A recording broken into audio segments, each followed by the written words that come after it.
प्रिय छात्रों, एनसीईआरटी गणित कक्षा 10 में अध्याय 3.1 का हमने तीसरा क्वेश्चन हल करेंगे। हमने पहला और दूसरा क्वेश्चन हल कर चुके हैं। देखिए, तीसरा क्वेश्चन लिखा हुआ है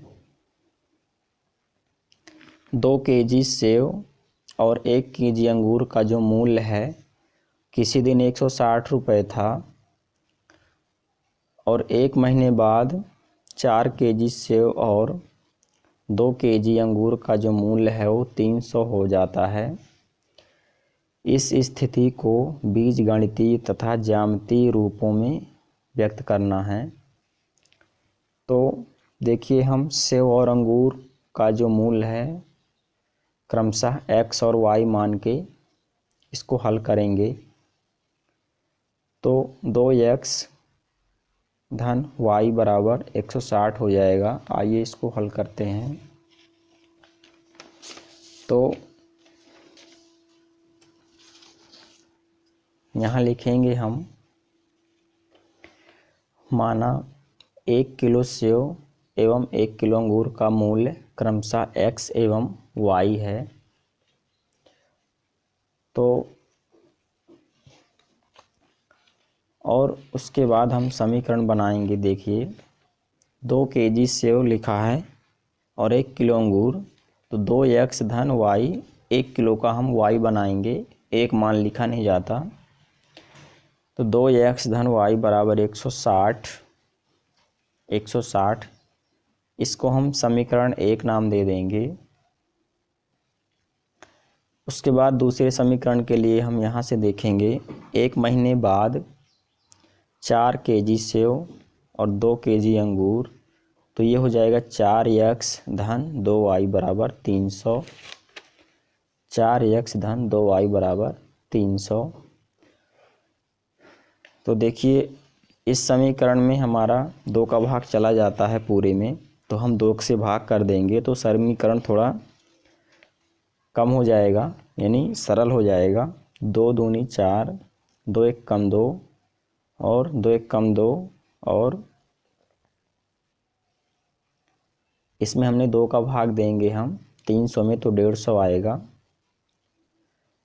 इसमें हमने भाग दिया तो 2 आया, 2x, ये पूरा कैंसिल हो गया तो y बस आया, और ये 300 है, 300 में हमने 2 का भाग दिया तो 150 आया। यानी इस पूरे समीकरण में हमको 2 से भाग देना है, तो आएगा 2x धन y बराबर 150। आप यहाँ समझ सकते हैं, जैसे समीकरण लिखा है हमारा 4x प्लस 2y बराबर 300। तो अगर हम इसमें 2 से गुणा करेंगे या भाग करें तो गुणे 2, 2 दूनी 4, और इसमें हम करेंगे तो 2 2 कैंसिल हो जाएगा, और इसमें हम करेंगे तो बटे में 2 लिखेंगे, तो 2 2 कैंसिल, और 2 दूनी 4 और 2 एक कम 2, 2 पंचे 10 और 0, 150 आ जाएगा। इस तरह से हम समीकरण 2 बना लिए। अब समीकरण 1 और समीकरण 2 को हल करेंगे। तो देखिए, समीकरण 1 से पहले हम समीकरण 1 को हल करेंगे। तो देखिए, यहाँ पे हमने समीकरण 1 लिखा है पहले, 2x धन y बराबर 160। तो इस समीकरण को सबसे पहले पक्षांतर करना होता है। आप पिछला वीडियो बेहतर देखिए तो ज़्यादा समझ में आएगा। तो y बराबर 160 माइनस 2x, और y बराबर आ जाएगा 160, और प्लस का 2x हो जाएगा माइनस का 2x। तो इसको हम समीकरण 3 नाम दे सकते हैं, या कुछ भी नाम नहीं दे सकते हैं, पर हमको ध्यान रखना पड़ेगा। इस समीकरण से हमने पक्षांतर किया तो आया y बराबर 160 माइनस 2x। इस तरह से इस समीकरण में हम x बराबर एक बार 50 रखेंगे और एक बार 60 रखेंगे इस समीकरण में। तो देखिए y बराबर 160 माइनस 2 और x की जगह हमने 50 रख दिया, तो y बराबर 160 माइनस 50 दूनी 100,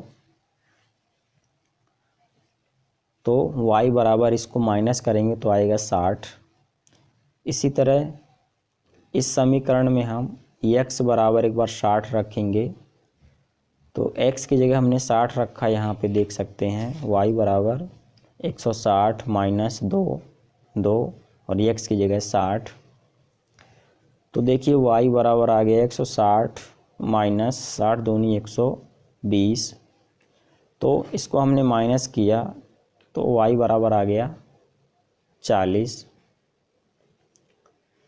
तो देखिए x का मान जब हमने 50 रखा समीकरण में पक्षांतर करने के बाद, तो y का मान आया 60, तो हमने यहाँ y का मान 60। फिर x बराबर हमने 60 रखा यहाँ पे, तो y का मान आया 40। इसको हम सारणी में लिख देंगे ताकि ग्राफ के लिए। अब हम समीकरण 2 से इसी तरह हल करेंगे। समीकरण 2 लिखकर समीकरण 2 को हम पहले पक्षांतर करेंगे, फिर समीकरण 2 में x बराबर 2 मान रखेंगे। तो आइए रखते हैं। समीकरण 2 में हम मान रखेंगे, तो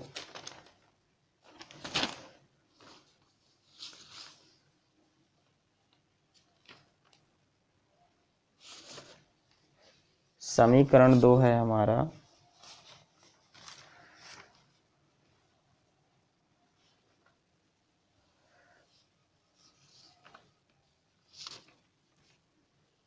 समीकरण 2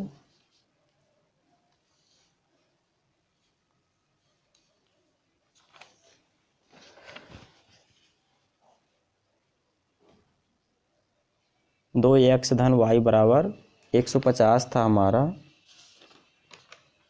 तो 150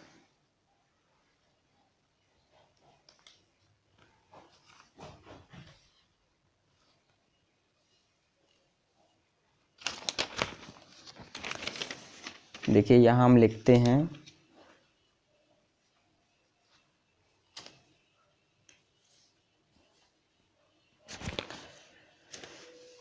समीकरण 2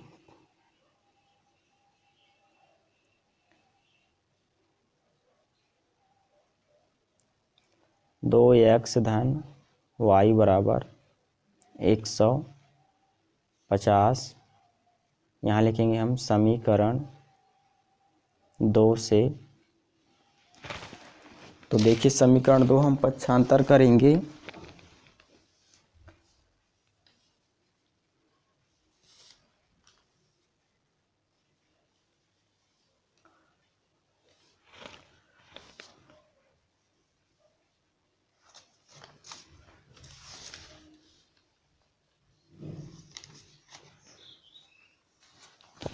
समीकरण 2 में से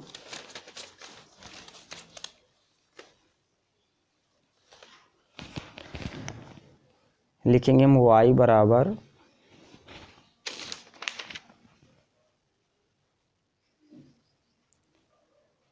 150 और प्लस का 2x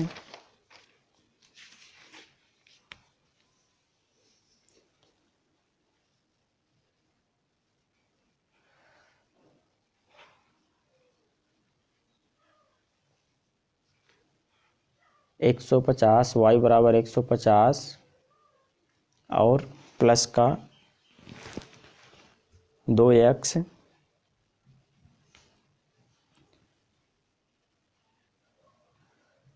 तो x की जगह हम मान रखेंगे। देखिए यहाँ लिखेंगे हम x बराबर 50 और 60 इसमें भी रखेंगे। 50 और 60 x की जगह मान रखेंगे, आप कुछ भी रख सकते हैं। तो देखिए y बराबर 150 और माइनस 2x आ गया हमारा। तो y बराबर 150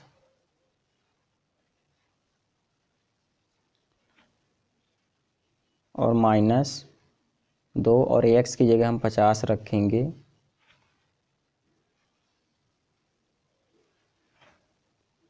तो आ जाएगा y बराबर 150 माइनस 50 दूनी 100। तो देखिए माइनस करेंगे तो आ जाएगा हमारा 50। इसी तरह हम इस समीकरण में 60 रखेंगे x की जगह, तो आ जाएगा y बराबर 150 माइनस 2 x की जगह 60। तो y बराबर आ जाएगा 150 माइनस 60 दूनी 120। तो देखिए y बराबर आ गया, इसको माइनस करेंगे हम तो आ जाएगा हमारा 30। यहाँ हम सारणी बना देंगे।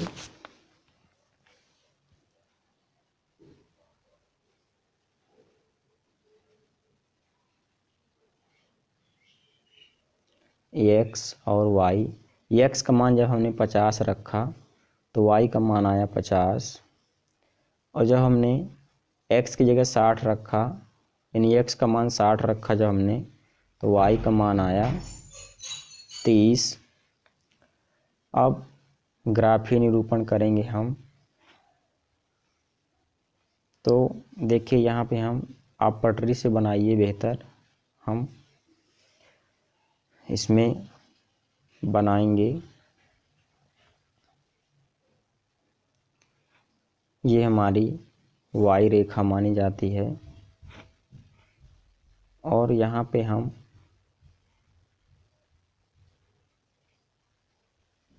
ये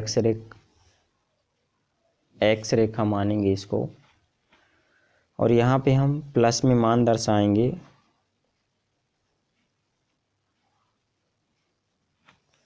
दस दस में मान दर्शाएंगे, 10, 20, 30, 40, 50, 60, 70,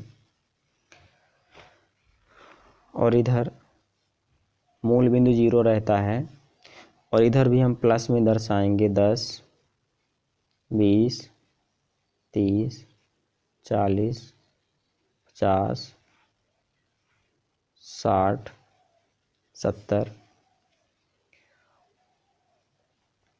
उसके बाद हम अपनी सारणी में देखेंगे। तो देखिए समीकरण 1 की जो सारणी थी हमारी, ये x का 50, तो देखिए x का जो 50 है ये यहाँ पे है, यहाँ पे टिक करेंगे हम x का 50, और y का 60 देखेंगे। तो देखिए y का 60 यहाँ पे है, तो इसको हम डैश डैश करके और यहाँ 50 में मिलाएंगे।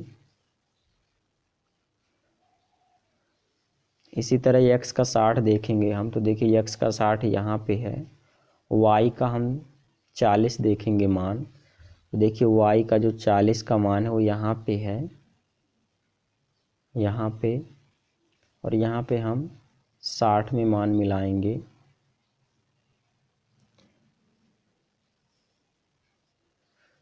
तो x का 50 और y का 60, यानी x का 50 और y का 60, तो हम यहाँ 60 और 50 मान दर्शा देंगे। उसी तरह y में जो 60 और 40 का हमने लिया है, 60 और 40, तो इसमें मान दर्शा देंगे 60 और 40। ये समीकरण 1 का था हमारा। अब ये समीकरण 2 का देखिए, इसी में ये है समीकरण 2। तो x का 50, तो देखिए x का जो 50 है वो यही है हमारा, और y का 50, तो देखिए y का जो 50 है तो y का 50 यहाँ पे है और x का 60 हमारी इसी लाइन में मिल जाएगी। और y का 50 ये है हमारा, x का 50 और ये y का 50। तो इसमें हम 50 और 50 मान लिख देंगे। ये रेखा हमारी 50-50 की है, x का मान और y का। इसी तरह x का 60 और y का 30। तो देखिए x का जो 60 है ये हमारी रेखा है x की 60, और लेकिन इसमें y का 30 यहाँ से मिलाएंगे हम, तो ये मिल जाएगी हमारी इसमें। तो इसका हम नाम दे देंगे 60 और 30। ये 30 और 60, 60 और 30 x और y के मान। इस तरह से हमको मिला देना है। आप लाइन भी खींच सकते हैं।